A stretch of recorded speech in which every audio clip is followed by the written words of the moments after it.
Quando a gente estava de férias, a gente foi visitar uma igreja porque a gente precisava comer, alimentar nossa alma também. E aí lá, o Senhor falou comigo bem forte assim.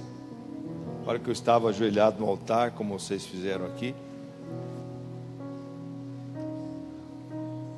E aí Ele falou assim, eu comecei a querer questionar algumas coisas com Deus, porque a gente questiona, você questiona, todos nós questionamos isso, aquilo, aquele outro. E o Senhor falou para mim assim, anuncia a minha palavra. Então, não queira mudar o seu cônjuge, não queira mudar a sua família, não queira mudar, não queira que eles se amoldem a vocês. A nossa função, não só a minha como pastor da igreja, mas talvez a sua, como líder de célula, ou você que testemunha, porque pregar a palavra, anunciar, é você testemunhar daquilo que Deus tem feito por você. O Senhor tem feito milagres na sua vida? E Ele falou assim que hoje nós precisamos entender isso, de anunciar a palavra de Deus. Obrigado, meninos, Deus abençoe. Então abra sua Bíblia lá em Lucas capítulo 9. Hoje pela manhã já tivemos um culto bem cheio, as pessoas migraram para amanhã, tá? Olha, incrível, assim, a gente viu que temos então espaço para crescer mais à noite. Eu vejo essa oportunidade de crescermos mais à noite, de evangelizarmos, de colocarmos uma mesinha ali fora, convidar as pessoas. Uma das coisas que Deus falou com a gente é que nós precisamos investir no evangelismo pessoal aqui na igreja, que nós não temos. Até hoje nós não temos aqui, né? Mas nós precisamos precisamos exercer o ministério do evangelismo na igreja, né? Precisamos colocar uma mesa ali fora e começar a convidar pessoas para que esse espaço que está vago à noite, ele seja preenchido. Amém, queridos? Mas eu e minha esposa estamos felizes por estarmos de volta. Amamos vocês, são nossas ovelhas, né? E a Bíblia diz que o pastor tem que dar a vida pelas ovelhas. Então estamos aqui para renovar a nossa aliança por mais um ano. Amém, queridos? Vamos renovar a nossa aliança? Você sabia que a aliança, você faz uma aliança com Deus, mas se você olhar Abraão fazendo aliança com Abimeleque, se você olhar assim lá no Antigo Testamento, eles faziam uma aliança, e o que eles faziam mais? Eles, para selar aquela aliança, eles faziam um banquete, matavam os animais, né? E eles selavam aquela aliança com um banquete. Queridos, nós queremos fazer uma aliança com o nosso Deus esse ano, neste culto. Quando nós estávamos lá, nesse tempo de férias, então o Senhor falou com a gente, para que a gente não tentasse arrumar a vida do próximo, mas que a gente só anunciasse a palavra. O trabalho de ajeitar a vida das pessoas não é nosso, é o trabalho do Espírito Santo. Amém, queridos? Então o nosso trabalho, a nossa função é orar, é jejuar, é pregar a palavra, é testemunhar, mas o trabalho de consertar a vida das pessoas não é nosso. Amém, queridos? Glória a Deus. Então abra lá a sua Bíblia em Lucas capítulo 9, versículo 57 em diante. E este ano também quero dar um aviso à igreja, aos irmãos, com muito amor e carinho. Nós não vamos ter mais o telão aqui. Então, devido nós termos uma quantidade de analfabetos, biblicamente falando, nós queremos que todos tragam sua Bíblia. Pastor, eu não tenho Bíblia. Nós te damos uma ousadinha que tem lá atrás, você pode pegar ali. pastor, quer comprar uma novinha, não quero nenhuma que ninguém tocou. A minha tem mais de 25 anos, está aí, ó. Está um bagaço, mas eu gosto da minha velha. Está aqui, toda rabiscada. O dia que Deus falou comigo, eu acho legal, deu certo. Eu acho bacana você ter no celular. Eu tenho o meu, várias versões, mas eu não troco por nada. Quando eu vou fazer minha devocional diária, eu saio com a minha Bíblia e vou ali ler e anotar e ver o que Deus fala comigo. Amém, queridos? Então você tem que criar este hábito de ler a Bíblia e de ter uma Bíblia. Então, lá, pastora, nós temos Bíblia lá atrás? Temos Bíblia lá atrás para venda? Temos Bíblia barata lá, acho que de R$15 aí. Você pode adquirir no final lá, da livraria, tá bom? Então, abra a sua Bíblia lá em Lucas capítulo 9, verso 57. Diz assim: indo eles pelo caminho, alguém lhe disse: Senhor, seguir-te-ei para onde quer que fores. Respondeu-lhe Jesus: as raposas têm covis, as aves seus ninhos, mas o Filho do homem não tem onde reclinar a cabeça. Disse a outro: segue-me. Jesus falou: segue-me. Jesus disse: segue-me. Mas ele respondeu: deixa que primeiro eu vá enterrar meu pai. Respondeu Jesus: deixa os mortos ou enterrar os seus próprios mortos. Porém tu vai e anuncia o reino de Deus. Disse também a outro: Senhor, eu te seguirei, mas deixa-me primeiro despedir dos que estão em minha casa. Jesus lhe disse: ninguém que lança a mão do arado e olha para trás é apto para o reino de Deus. Feche os olhos, estenda a mão para cá, ore por mim, peça para Deus me usar para falar contigo nessa noite. Pode começar a orar por mim. Amém, glória a Deus, né? Deixa eu ficar mais pertinho de vocês aí. Não precisa descer os negócios não, deixa lá mesmo. Olha só. Aqui tem 3 tipos de pessoas. Eu quero que você veja se você se encaixa numa dessas. Se você se encaixa nessas 3 pessoas que Jesus está chamando para um discipulado mais intenso. O Senhor, Ele chama agora para um discipulado intenso. Mas para que isso aqui aconteça,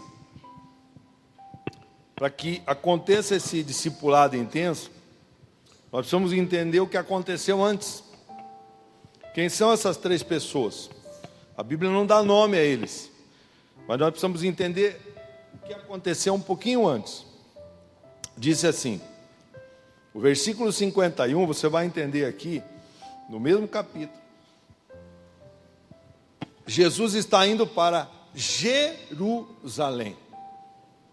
Ele está indo lá para Jerusalém para morrer por mim e por você. Depois de 2000 anos, ainda hoje, o que ele fez aqui há 2000 anos atrás serve para nós. Ele morreu para que você fosse abençoado, para que você fosse abençoada.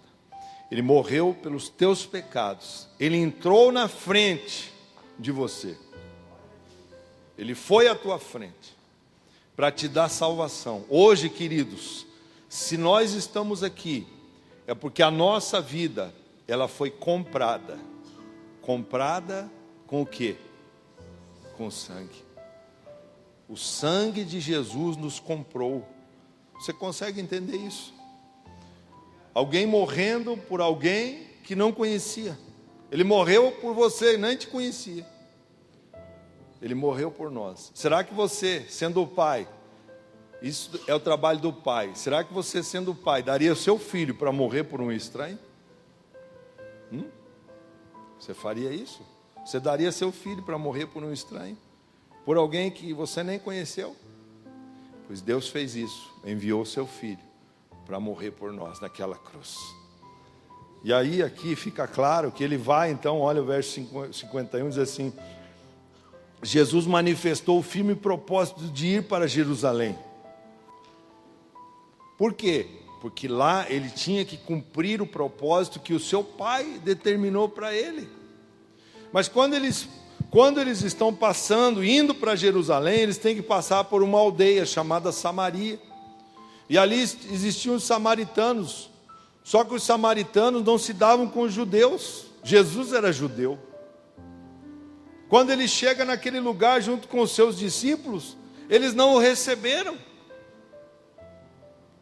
Eles não receberam Jesus. Falaram, não. Olha no verso 52, diz assim: mandou mensageiros adiante de si, os quais entraram numa aldeia de samaritanos para lhes preparar lugar, pousada. Mas não o receberam, porque viram que ele ia para Jerusalém. Queridos, quando você está caminhando para Jerusalém, que é a tua nação, a tua pátria celestial, há um levante do inimigo. O inimigo te detesta por isso, sabia? Se você já entregou sua vida para Jesus, você é o inimigo número 1 de Satanás. As pessoas vão começar a te odiar de graça. As pessoas vão te detestar. Você vai dizer assim, mas eu não fiz nada para ser abençoado lá no trabalho, na escola. E você começa a olhar as pessoas, elas começam a te detestar. De graça, você não fez nada, mas a pessoa te odeia. Porque isso aconteceu com o mestre. A Bíblia diz que nós não somos melhores do que o nosso mestre. O que ele padeceu, o que ele sofreu, você como cristão também, num nível com certeza muito menor e inferior, nós também vamos sofrer algumas lutas. Mas nós temos uma nação celestial preparada para aqueles que o Senhor foi um dia preparar morada para nós. Amém, queridos? Nós temos esta bênção que é podermos ter certeza no nosso coração, na nossa mente, no nosso espírito, que nós temos um lugar preparado para nós. Por quê? Porque Ele foi preparar morada para nós. Ele foi preparar lugar para a gente. E aqui fica muito claro que Ele envia então os seus discípulos, e ali eles não quiseram recebê-los. Olha só, e aí Tiago e João, eles ficaram tão irritados com aquilo, porque eles não deram pousada para o mestre. E eles conheciam Jesus. Eles sabiam o que Jesus ia fazer em Jerusalém. E eles queriam guardar o seu mestre. Eles queriam dar o melhor para o seu mestre. Queriam dar o melhor cama naquela noite. Talvez uma sopinha quente, alguma coisa assim. Ou uma janta. Mas eles não tiveram nada.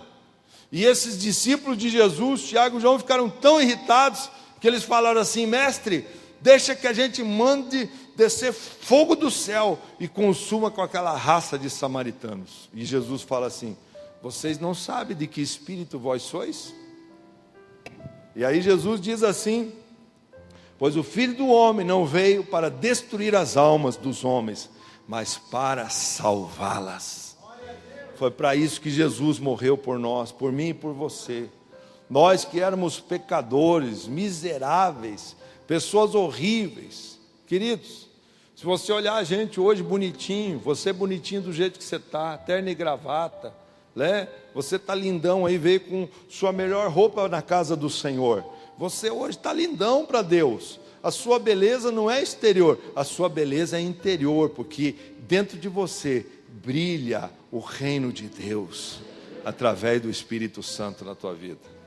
Se as pessoas te odeiam é porque você tem a luz, e a luz ofusca as trevas. Aleluia! Você entende isso? Que a luz ofusca as trevas. E aí então nós podemos entender quando Jesus fala assim. Jesus então agora chama ele chama esse rapaz, né? Indo eles pelo caminho, ele não chama, essa pessoa se oferece. Indo eles pelo caminho, alguém lhe diz: Senhor, seguir-te-ei, para onde quer que fores. Essa pessoa se oferece para seguir Jesus. Queridos, será que a gente vai se oferecer mesmo para seguir o Mestre? Será que você está aqui e você acha que você veio pela sua própria vontade? Cada vez mais eu vejo que foi Ele que nos escolheu, que é o que está escrito na palavra. Foi vós que nos escolheste. Nós não escolhemos a Ele.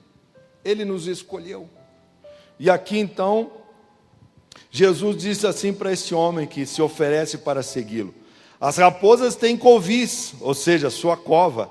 As aves dos céus têm os seus ninhos, mas o Filho do Homem não tem onde reclinar a sua cabeça. Aqui começa a entender um pouquinho mais. Nós começamos a entender por que Jesus fala isso. Porque um pouquinho antes, eles foram procurar um hotel, uma pousada, sei lá o quê, um lugar para dormir. Mas as pessoas fecharam as portas para Jesus. Então, queridos, servir a Deus, primeira coisa que você tem que entender, você terá que renunciar a algumas coisas. Nossa vida tem que ser uma vida de renúncia. Sem renúncia, ninguém serve a Deus. Você acha que a pessoa que está hoje numa biqueira ou numa balada, ela está renunciando a alguma coisa? A sua vontade? Com certeza não. Ela está fazendo a vontade da sua carne. Então, servir ao Senhor é uma vida de renúncia. E quem não quer renunciar a nada, não consegue permanecer no reino de Deus. E aí, esta é a primeira pessoa que ela não consegue renunciar. A segunda pessoa é um outro, que agora sim Jesus então se refere a ele e diz assim, no verso 59, segue-me. Mas ele respondeu, Senhor, deixa que primeiro eu vá e enterre meu pai. Olha o que o Jesus responde para ele, diz assim, deixa aos mortos enterrar os seus, porém vá tu e anuncia o reino de Deus. Parece que o Senhor é tão duro com esta pessoa. No início da minha fé eu não entendi esse versículo, assim, nossa, mas Jesus foi tão duro. Ele não deixou a pessoa enterrar os seus mortos? Claro que não. Não era isso que Jesus estava falando. Sabe por quê? Quando Lázaro morreu, que era seu amigo, estava há 4 dias morto. Jesus então foi até lá e disse assim, eu vou até ele. Quando o Senhor Jesus chegou naquele lugar, as pessoas começaram a falar com o mestre, dizer assim, poxa, se tu tivesses chegado um pouquinho antes, Lázaro não teria morrido. O que Jesus fez naquele momento? A Bíblia diz que ele chorou.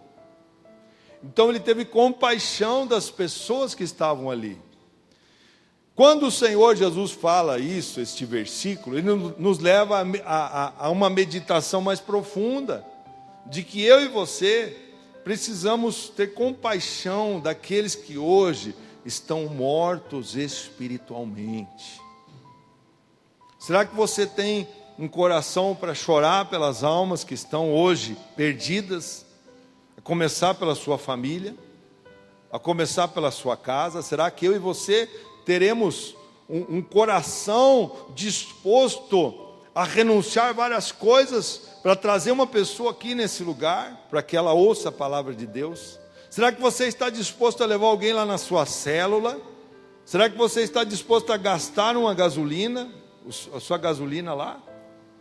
Será que você, quando for convidar alguém, se a pessoa talvez não tomou banho aquele dia, ou está com o sapato sujo, o seu carro é o seu Deus, seu carro ainda você idolatra ele? A idolatria hoje, queridos, não está fora da igreja, não. Hoje, nós muitas vezes idolatramos o carro. Nós idolatramos coisas. Colocamos à frente de Deus, à frente das almas. Então aqui quando Jesus fala assim, deixa os mortos enterrar os mortos, mas ele diz logo depois, diz assim, vai anunciar o reino de Deus. E quando nós estávamos lá naquele dia, Eu fui lá para o altar daquela igreja e fui falar algumas coisas para o Senhor. Ele falou assim: não reclame, fique quieto, vá lá e pregue a minha palavra. Essa é a palavra de hoje. Quando a gente quer reclamar alguma coisa, Jesus, Ele sempre vai te dar uma tarefa. Jesus nunca vai dizer assim: coitadinho de você, eu me compadeço de você, chorar com você. Não, sempre se você conhece da palavra, você vê que o Jesus estava ali sempre dando uma tarefa para o seu povo, dando um trabalho para o seu povo. E aí o terceiro e último aqui, para a gente encerrar, disse também outra pessoa que foi para seguir Jesus, verso 61. Senhor, eu te seguirei, mas deixa primeiro despedir dos que estão em minha casa. Jesus então disse a esse homem: ninguém que lança a mão do arado e olha para trás é apto para o reino de Deus. Como que funciona isso? Este homem, parece que Jesus sempre é muito duro, né? Porque ele está dizendo assim, ó, o homem chega lá: eu vou te seguir, mas deixa eu ir primeiro despedir dos meus pais. Aí o Senhor, mais uma cacetada.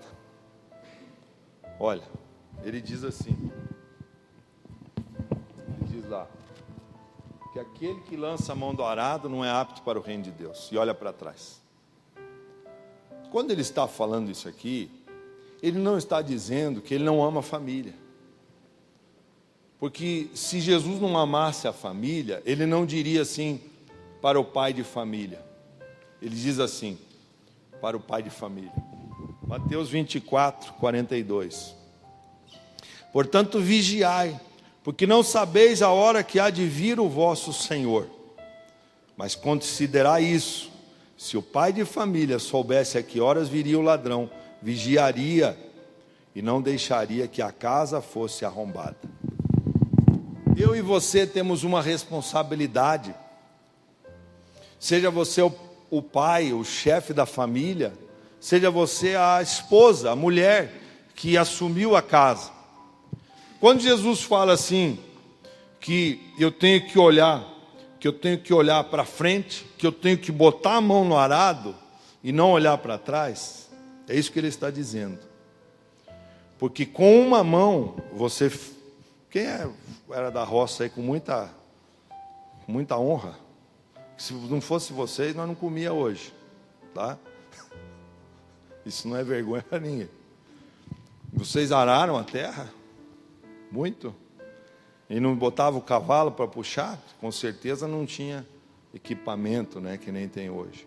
Então o arado, né, o cavalo lá na frente, uma mão no arado, a outra mão no chicote para fazer o animal. Talvez não para bater tanto, mas para direcionar ele e tal. Então quando uma mão está aqui, a outra está aqui. Você não pode lançar a mão do arado, ou seja, tirar a mão do arado e olhar para trás. Por quê? Porque o arado iria fazer isso aqui na terra. E você iria fazer um caminho de rátula.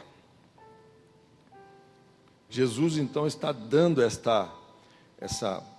mostrando através de uma figura de linguagem, que quando você começa a trilhar o caminho de Deus, você não pode ficar olhando mais para o seu passado.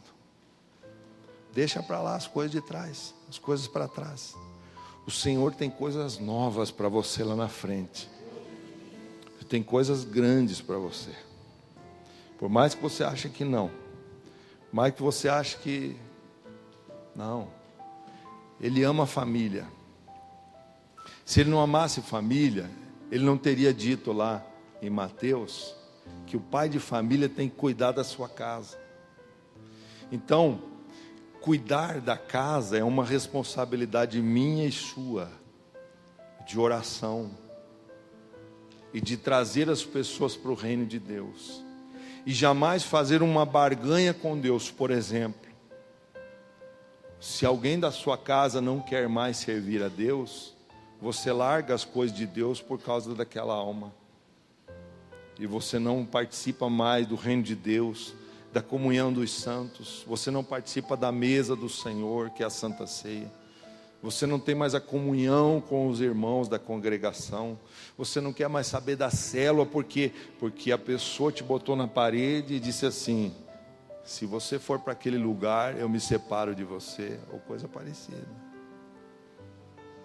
Jesus então falou que se eu largar a mão do trabalho que Deus me colocou para fazer, eu não sou digno, eu não sou apto para a salvação eterna. Amém, queridos? Ficou claro isso para você?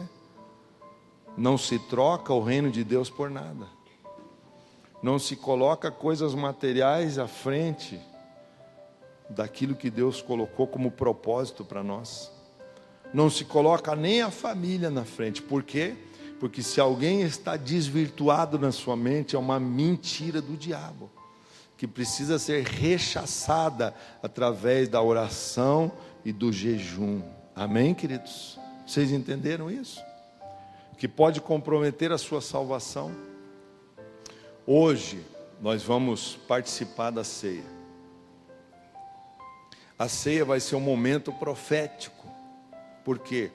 É um momento em que nós fazemos uma aliança com Deus, renovamos a nossa aliança. E queremos renovar essa aliança por este ano com Deus.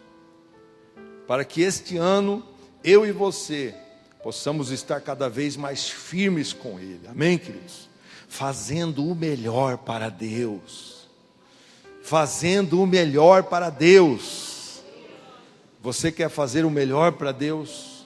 Então fique em pé, em nome do Senhor Jesus. Fique em pé. Entenda isso, que nós precisamos fazer o melhor para Deus, fazer o melhor para Ele. Por exemplo, quando você vem para o culto, a não ser que você trabalhe, hoje a gente entende que as pessoas trabalham, tem horários difíceis de cumprir, talvez até no domingo. Pessoas estão trabalhando no domingo. Eu sei que é difícil, mas ore. O Senhor falou para trabalhar 6 dias e o 7º é para você descansar. Então você não é para ser escravo, não. Mas, por exemplo, você quer fazer o melhor para Deus. Jamais chegue atrasado no culto de domingo. Isso já começa a mudar dentro. Fazer o melhor para Deus. Fazer o melhor para Deus é você dar o seu melhor, ser uma pessoa alegre. A alegria do Senhor é a nossa força. Está na palavra, pode começar a fazer a introdução aí, filho. Então, a Bíblia diz assim, eu estava essa madrugada, olha só, quando eu fiquei 30 dias sem levantar na madrugada, falei, Deus, me dá uma chance aí. Falei, e dormi todas as noites. Falei, a igreja está bem cuidada, pastor Marcos está lá, junto com a Rosiane. Graças a Deus. Então a gente tem um tempo assim para renovo mesmo. Mas quando foi sexta-feira não prestou mais, porque estava no final das férias. E aí eu comecei fazendo uma roçada lá em casa, né? Meu terreno lá é grande.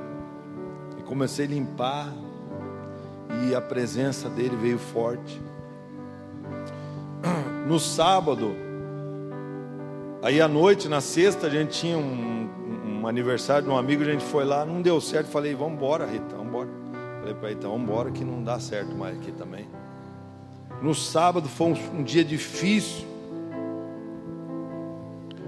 E quando eu fui dormir à noite, quando é 3 horas, o Espírito Santo me acorda, e eu fui acabar com o dia raiando. Um tempo de oração. Por que isso? E o Senhor então falando que esse ano Ele quer que os seus filhos, que somos todos nós, que nós possamos fazer o melhor para Ele. Será que você tem feito o melhor para Ele?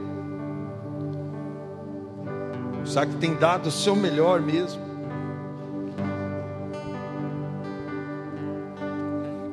Feche os seus olhos. Vamos cantar essa canção aí.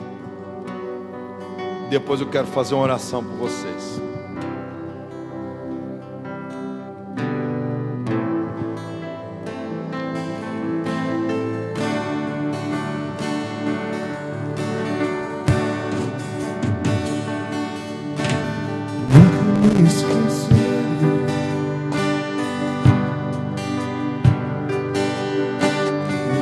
Que o Senhor me chamou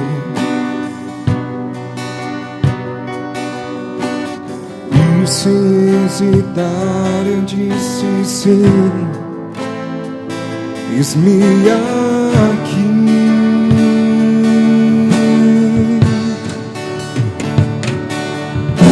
Os anos se passaram, decepções vieram, ferido foi, machucado foi, deu vontade de olhar pra trás, deu vontade de largar o arado e fugir.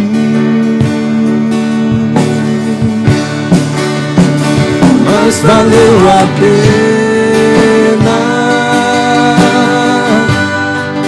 meu Deus, valeu a pena.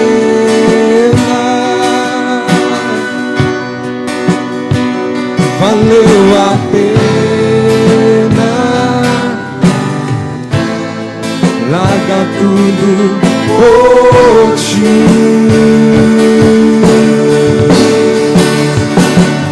Valeu a pena, meu Deus, valeu a pena.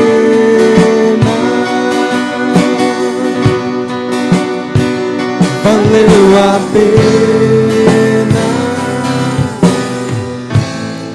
larga tudo por ti.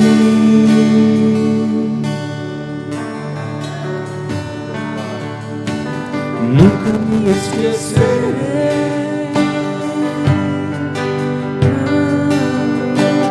de que o Senhor me chamou e sem hesitar eu disse sim, eis-me aqui.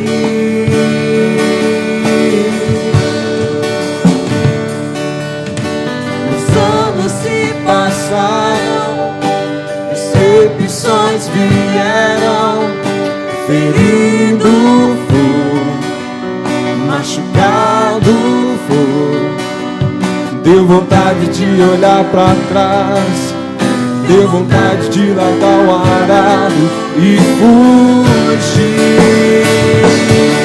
Mas valeu a pena, mas valeu a pena, meu Deus, valeu a pena. Valeu a pena, declare. Valeu a pena, Largar tudo por ti. larga tudo por ti. Sim, meu Pai, valeu a pena e vale a pena. Valeu a pena, Meu Deus, valeu a pena. valeu a pena, Senhor. Valeu a pena, Largar tudo por ti. larga tudo por ti. Quero deixar um último versículo aqui para vocês, que diz assim, Efésios 6, 8: sabendo que cada um receberá do Senhor o bem que fizer, seja escravo, seja livre, cada um receberá o bem do Senhor.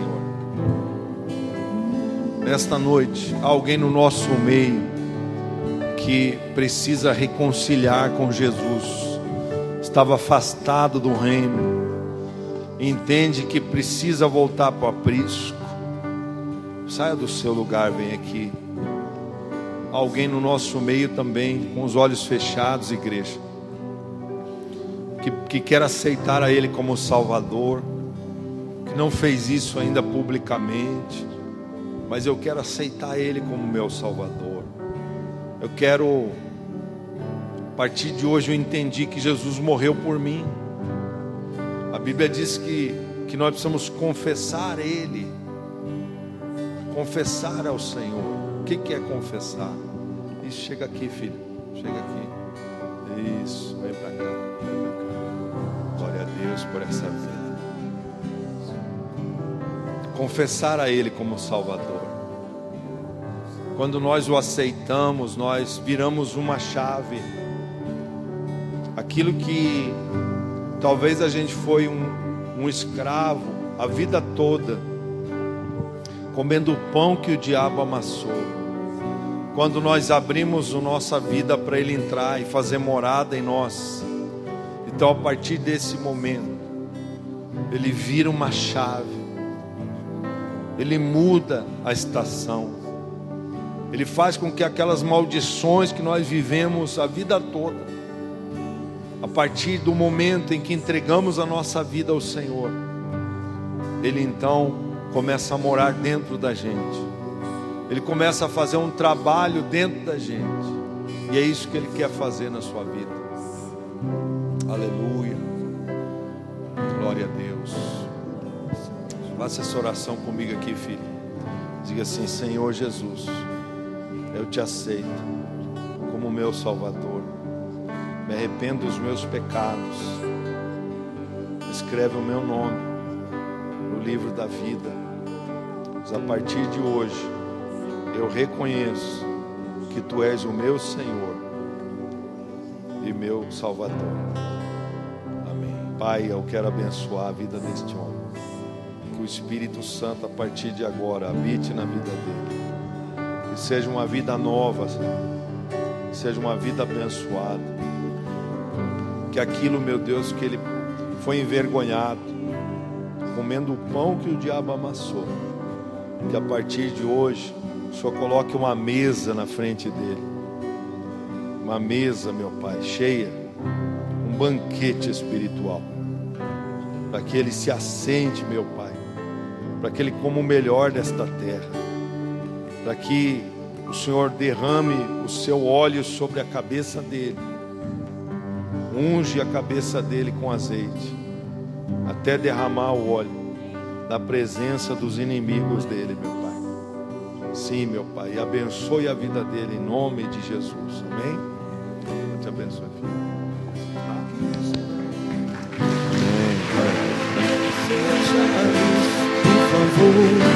Amém. Aleluia.